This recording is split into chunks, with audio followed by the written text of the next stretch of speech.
So hello dear students, this is Ravindra Sharma और आपका स्वागत है pharma by Ravindra YouTube channel पे।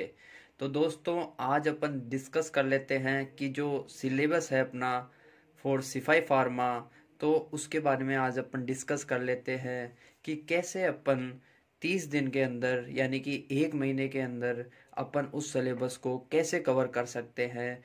तो आइए जानते हैं मेरे साथ में कि सिपाही फार्मा के सिलेबस को कैसे अपन एक महीने में कवर कर सकते हैं। दोस्तों, जैसा कि मालूम है कि अब आपके पास में केवल एक महीना रहा है सिपाही फार्मा की प्रिपरेशन के लिए। तो दोस्तों, अपन को क्या सिलेबस प्रिफर करना चाहिए, कौन कौन से टॉपिक्स पढ़ने चाहिए, कौन कौन से टॉपिक्स छोड़ने चाहिए, तो आज अपन उसके बारे में डिस्कस कर लेते हैं दोस्तों। तो अपना पहला डिस्कशन का टॉपिक रहेगा जो सिलेबस है अपना सिपाही फार्मा का, उसका पैटर्न क्या है। आइए समझते हैं अपन उस पैटर्न को। जो सिपाही फार्मा का जो पैटर्न है उसको दो पार्ट में डिवाइड किया गया है, पार्ट फर्स्ट और पार्ट सेकंड।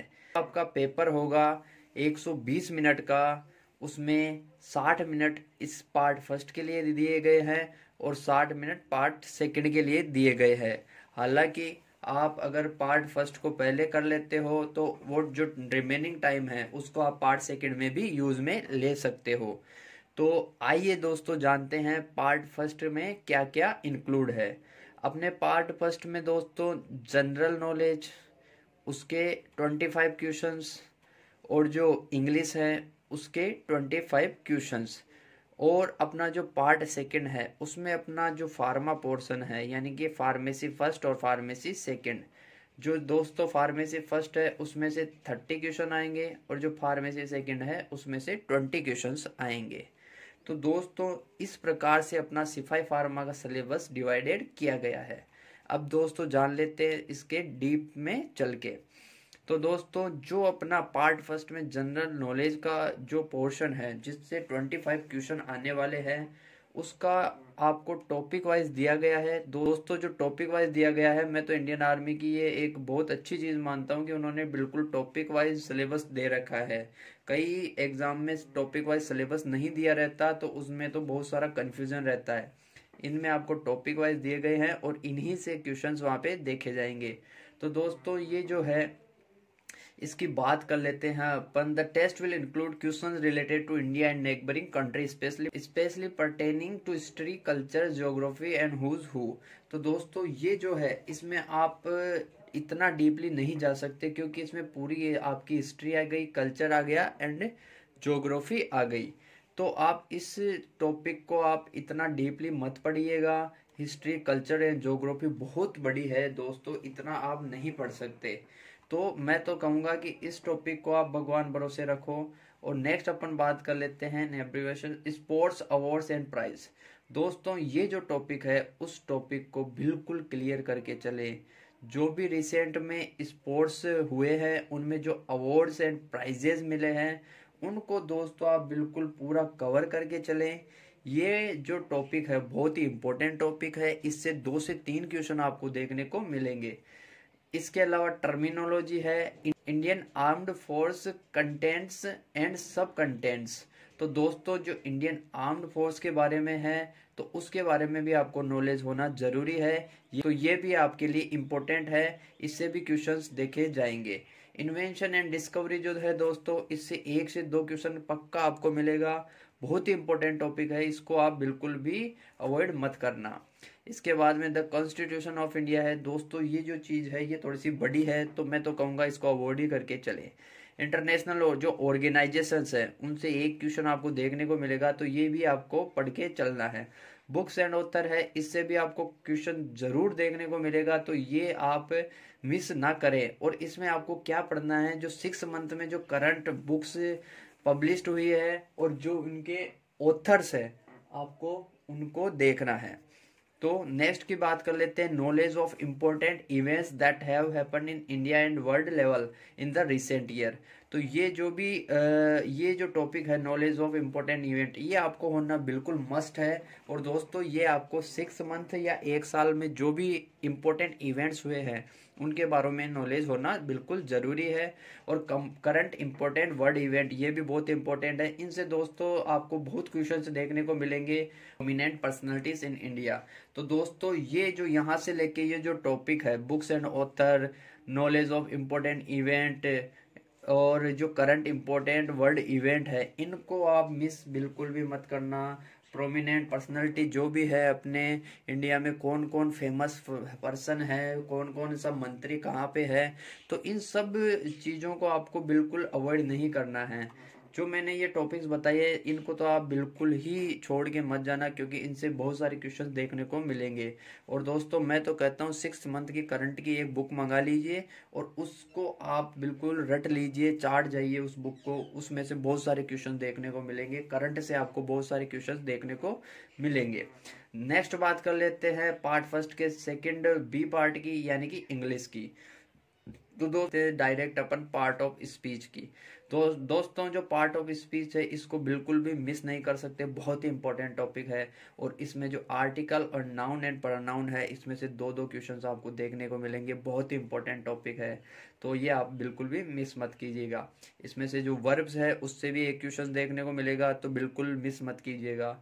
टेंसेज जो है दोस्तों सिंपली आपको टेंथ लेवल का प्रेफर करना है और बिल्कुल इजी वहाँ पे क्वेश्चन देखने को मिलेगा। और जो दोस्तों सेंटेंस स्ट्रक्चर है इसकी आप प्रैक्टिस जरूर कीजिएगा। इससे 3 से 4 क्वेश्चन आपको देखने को मिलेंगे, जो कि बहुत ही इम्पोर्टेंट टॉपिक है। नेक्स्ट है दोस्तों टाइप ऑफ सेंटेंस जो है affirmative, interrogative sentence, uses of direct, direct indirect, active passive. तो दोस्तों इनमें जो डायरेक्ट इनडायरेक्ट और जो एक्टिव पैसिव है इनको तो आप मिस ही मत कर दीजिएगा, इनसे बहुत सारे क्वेश्चंस देखने को मिलेंगे।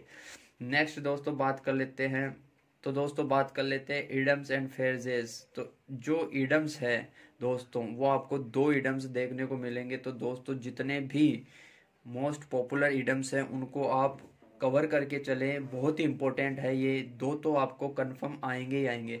दोस्तों जो सिनोनिम एंड एंटोनियम है इन पे टाइम वेस्ट नहीं करना है। ये तो बहुत सारा बहुत बड़ा वाइड सिलेबस है इन दोनों का, तो ये तो आप किस्मत के भरोसे छोड़ देना। 1 वर्ड सब्स्टिट्यूट है, ये भी आपको किस्मत के भरोसे ही छोड़ना पड़ेगा।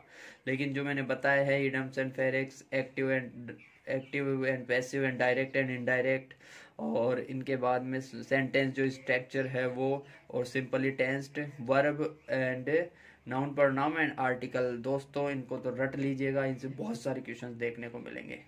बात कर लेते हैं दोस्तों अपने जो अपन जिस फील्ड के राजा है उस फील्ड की बात कर लेते हैं, pharmacy first and pharmacy second. दोस्तों जो फार्मेसी फर्स्ट है उसमें है pharmacology and pharmaceutics and hospital and clinical pharmacy. तो दोस्तों जो ये टाइम बचा है दोस्तों उसमें आपको फार्माकोलॉजी इतनी पढ़नी है कि बहुत ज़्यादा। इसमें से मैक्सिमम क्वेश्चंस आपको देखने को मिलेंगे, और जो फार्मास्यूटिक्स है इससे भी बहुत सारे क्वेश्चन देखने को मिलेंगे। दोस्तों जो हॉस्पिटल एंड क्लिनिकल फार्मेसी है ये आपको नहीं पढ़नी है, क्योंकि इससे आपको कितने क्वेश्चन बन जाएंगे, 2 से 3 क्वेश्चन आएंगे, और वो जो क्वेश्चन आएंगे बहुत ही ईजी लेवल के आएंगे दोस्तों। हॉस्पिटल से बिल्कुल ही ईजी लेवल के क्वेश्चन आएंगे, तो थोड़ा सा अगर विवेक से लोगे तो वो क्वेश्चन बन जाएंगे। और अगर आपको पार्ट फर्स्ट में इतना क्वेश्चन बनाने की जरूरत नहीं पड़ेगी, क्योंकि फार्माकोलॉजी और फार्मास्यूटिक्स आपको इतने क्वेश्चन दे जाएगी कि इसकी जरूरत नहीं पड़ने वाली। फार्मेसी का सेकंड पार्ट है उसमें फार्माकोग्नोसी है, इससे alkaloid and glycoside, tannins and carbohydrates बहुत इंपॉर्टेंट है, इसको आप बिल्कुल भी मिस मत कीजिएगा। बहुत इंपॉर्टेंट टॉपिक्स है, इनको आप रट जाइएगा। दोस्तों जो जूरिस्प्रूडेंस है ये भी बहुत इंपॉर्टेंट है, इससे भी आपको 5-6 क्वेश्चन देखने को मिल सकते हैं। जो जूरिस्प्रूडेंस है दोस्तों इसमें ड्रग एंड कॉस्मेटिक एक्ट के बारे में पढ़ना है, कब क्या आया था, कब उसकी थोड़ा डेट बारे में, डेट वगैरह थोड़ा सा रट के जाना है दोस्तों। और जो अपना जूरिस्प्रूडेंस में शेड्यूल्स है उनको रट के जाना है दोस्तों। और कब एक्ट कब पब्लिश हुआ था, पीसीआई का कॉन्स्टिट्यूशन, स्टेट फार्मेसी का constitution, drug technical advisory board का कॉन्स्टिट्यूशन, ये आपको कुछ टॉपिक्स है जो आपको ध्यान में रखना है। कम्युनिटी फार्मेसी है, इसको इतना ध्यान नहीं देना। Drug store and inventory management, जो drug store and inventory management है ये आपको थोड़ा बहुत देखना है दोस्तों, क्योंकि कि इन्वेंट्री मैनेजमेंट से 3-4 क्वेश्चन बन सकते हैं। ह्यूमन एनाटॉमी एंड फिजियोलॉजी थोड़ी बहुत देखनी है, बायोकेमिस्ट्री थोड़ी बहुत देखनी है, इन पे ज़्यादा जोर नहीं देना। जो मैंने बताया है कोग्नोसी, जूरिस्प्रूडेंस एंड इन्वेंट्री मैनेजमेंट, तो दोस्तों इनको तो रट के ही जाना है। इनमें से बहुत सारे क्वेश्चंस बनेंगे। और आपको मैं बता दूं दोस्तों, जो अपना पार्ट फर्स्ट है उसमें 20 क्वेश्चंस आपके सही होने चाहिए, यानी कि 40 नंबर्स आपके आने चाहिए नेगेटिव मार्किंग के अलावा। जो अपना दोस्तों नेगेटिव मार्किंग है वो भी इसमें इंक्लूडेड है, 0.25 नेगेटिव मार्किंग रखी गई है। तो दोस्तों आपके 20 क्वेश्चन सही होने चाहिए, यानी कि ओवरऑल 40 नंबर आपके आने चाहिए, तब आप इसके लिए क्वालिफाई होगे। और जो पार्ट अपना सेकंड है दोस्तों, उसमें आपके 30 क्वेश्चन सही होने चाहिए दोस्तों, यानी कि 60 मार्क्स आपके आने ही चाहिए, तब आ जाके आप रैली के लिए, इंडियन आर्मी के लिए क्वालिफाई होगे। और इंडियन आर्मी के द्वारा आपको इनविटेशन भेजा जाएगा रैली के लिए। बाद में आपका फिजिकल होगा और फिजिकल के अगले दिन मेडिकल होगा, और मेडिकल के कुछ दिन बाद में आपकी मेरिट लिस्ट आएगी। उसमें अगर आपका सिलेक्शन होता है तो आपको बहुत बहुत शुभकामनाएं, और नहीं होता है तो वापस आपको रीस्टार्ट करना है दोस्त। ये आज आपका टॉपिक था, सिलेबस के बारे में मैंने डिस्कशन किया। और आपको अगर कोई भी क्वेरी है इसके बारे में और कुछ भी जानना है तो कमेंट बॉक्स में कमेंट करें। इसी के साथ में दोस्तों धन्यवाद दोस्तों, जय हिंद जय भारत।